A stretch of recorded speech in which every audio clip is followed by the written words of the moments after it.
What's going on, football fans? It's your boy J.R. Clark doing something different today than I normally do and I normally have ever done. I'm going to attempt to do a film breakdown on a couple of our streams, especially the last stream when me and Toby started talking about potential draft picks. Somebody asked, I think I saw more than one comment about asking if we would do a film breakdown. So I got to thinking about it, and with the format that we're going with in this off season, which is every other week doing a live stream, I figured on the off weeks I may try to do a film breakdown, maybe of potential first round picks to start with. See how y'all like it. See how if it gains any traction or not. And so we're gonna go from there. First on the list this week is going to be Epenesa out of Iowa, Iowa Hawkeye. He's one that, as I've been doing mock drafts on various sites, whether it be Fanspeak or whether it be the Draft Network, he seems to be a guy that is there most of the time for us to take. He seems to be a guy that, at least early in this draft process, will potentially be there around pick 16. So I figured I'd start doing a little bit more digging into what type of player Epenesa is, and is it somebody that we're going to, want to pick up. So first of all, let's see here. Epenesa, he is 6'6", 280 pounds. That's a pretty big fella. More in your mold of a traditional defensive end. More of a edge setting defensive end, not necessarily the speed rusher that we have seen in a la Vic Beasley and maybe some of the other guys, but more of a Adrian Clayborn-esque. That's kind of my early comparison to him type of defensive end. He's a junior at Iowa. And so he's, played for 3 seasons. And in those 3 seasons, let's see, I got his stats right here in my handy notebook. He has had, like, his freshman year, he had 4.5 sacks. Sophomore year, he had 10.5 sacks. Junior year, 11.5 sacks. So in the sack department, he's improved each year, and that's good. That's what you want to see. You want to see a guy improve year after year. His tackles for loss also improved. They went down a little bit this past year, but he went from 5.5 to 16.5 to an 11.5. So either way, he's getting into the backfield. So that tells you that he's active and he's good at getting off blocks and stuff like that. So with that being said, let's go ahead and kind of turn to some tape here. Let's see, I'm going to hit the button. You have to give me, like, if this is a little sketchy this time around, you'll have to forgive me. I'm still kind of learning how to do this myself. But let's see here. This first play is that I'm going to show you shows some of his speed. He's not necessarily a speed guy, okay? So don't really look for that. But this first play kind of shows you some of his speed. He's circled there, and so here we go. We're gonna hit play. He comes unblocked, but you see that closing speed there, right? I'm gonna back it up and show you that one more time. Just take a real good look at the closing speed of Epenesa on that one. Let's see if I can bump this up. Here we go. That should be better. Okay, so check him out. He comes unblocked and then does a decent job of chasing down the quarterback, right? So I'm gonna let this play a little bit, and we're gonna talk about the next thing I want to show y'all is him lining up on the inside. Okay, which the reason why I don't bring that to attention is that Dan Quinn loves his versatile players. Okay, that's one reason why I truly believe they brought Adrian Clayborn back, right? So with that being said, I'm going to go ahead and speed this up just a little bit. I'm going to be jumping around in this video that I got here, so I hope y'all are okay with that. We're going to go ahead and jump up just a little bit. Let's see here. Okay, 20. Okay, here we go. All right, now check him out. He's going to be on the inside, right? He's right here. And see, he comes in, gets stoned, and keeps working, trying to work his way back in. Now, that's one of the small issues I have, is because he doesn't have the speed. I don't know if he'll be as solid at doing the twists and the stunts that Quinn and now Raheem Morris may want to run. So let's take a look at that one more time for the folks. One more time for the folks in the back. All right, here we go. So check him out. He's going to be on the inside right in here. Watch him when he first hits, okay? He hits, gets kind of stuck, and then tries to loop around. And you'll see what I'm talking about as far as not necessarily has the speed.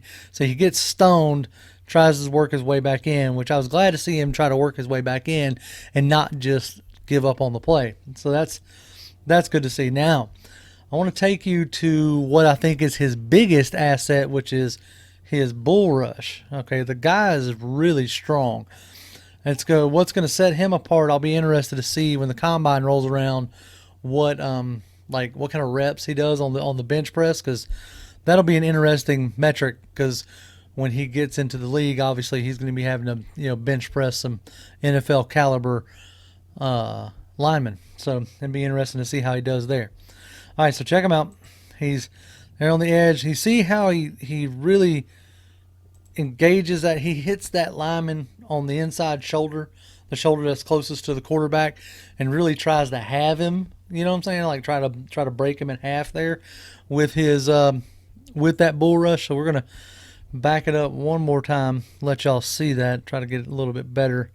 Let's see. We're gonna get it at. There we go. All right. See, he lines up right there. He hits that dude right there in the chest, and he's hand fighting the whole way. And that's another thing about Epenesa. He hand fights the whole time. He's got a real good bull rush. I'm gonna show you another one here at the 115 mark. Now y'all can find this tape on YouTube if you want to watch it. Just type in AJ Epenesa. So the 115 mark. Here we go. And so check him out. This is another real good bull rush. He just walks that dude right back into the quarterback's lap. So that's his best move. That's his best, not his only move, but his best move. And the fact that it's not his only move is real comforting to me. Because that has been kind of what's going to call it. That's been Beasley's issue. He hasn't really necessarily developed any more moves. That's been a big knock on him.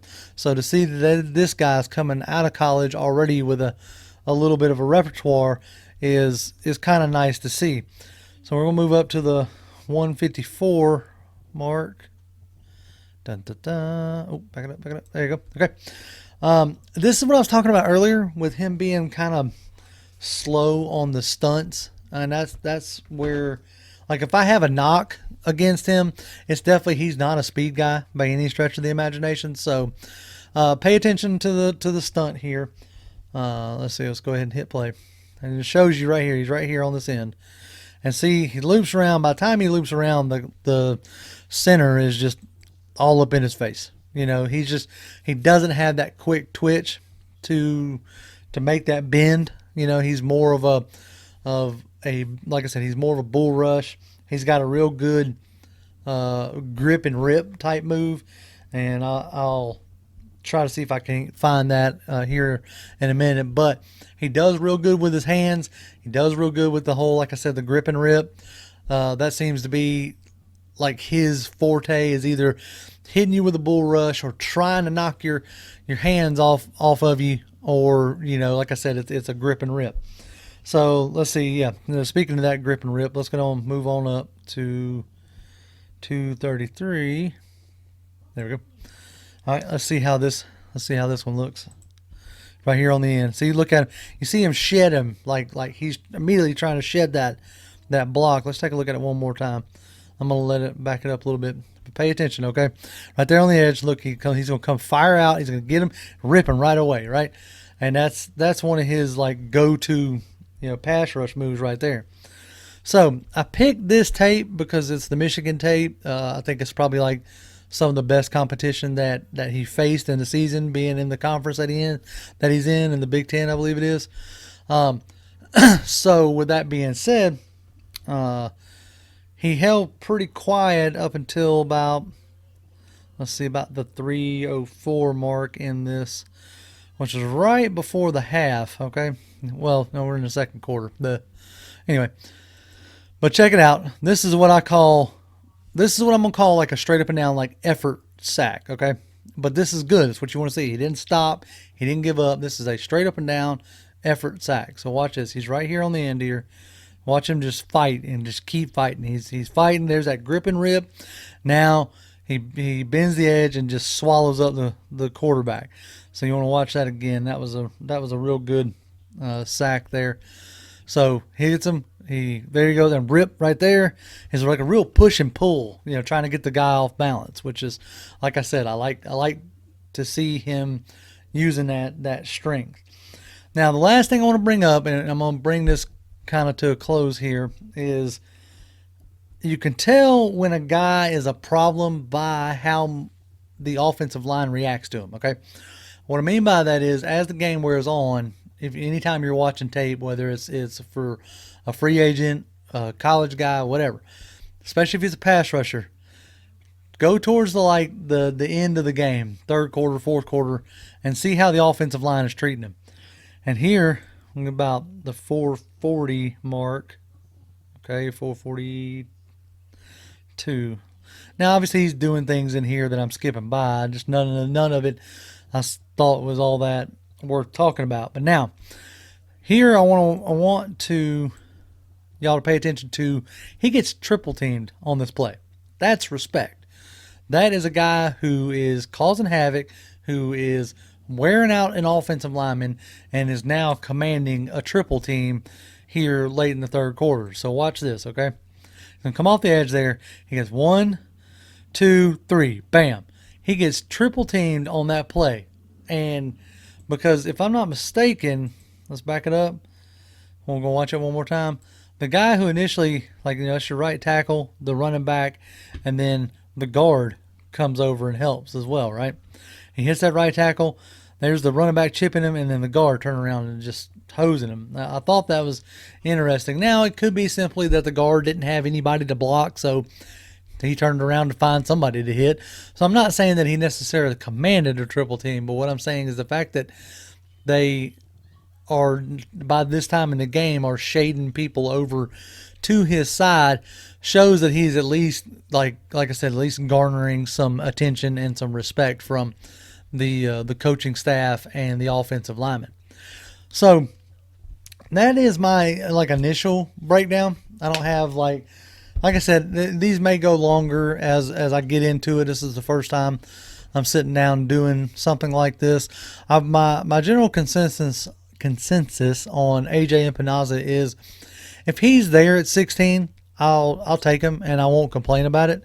You won't hear me gripe about it, but and I don't know if I was how impressed I was with him, and that's just my personal opinion.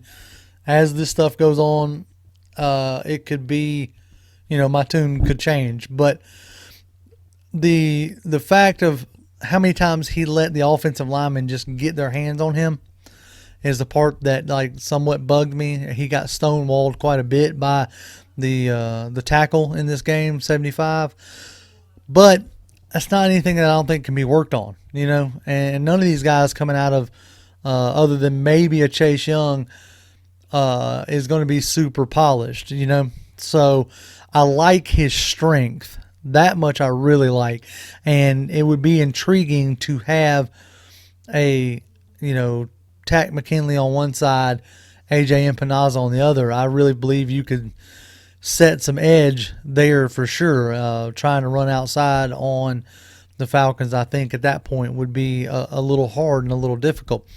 I don't know if he necessarily has the speed that Dan Quinn covets, but we'll see if what Dan Quinn covets going forward is something different, right? But with that being said, if he ends up being our first round pick, I won't be upset at all.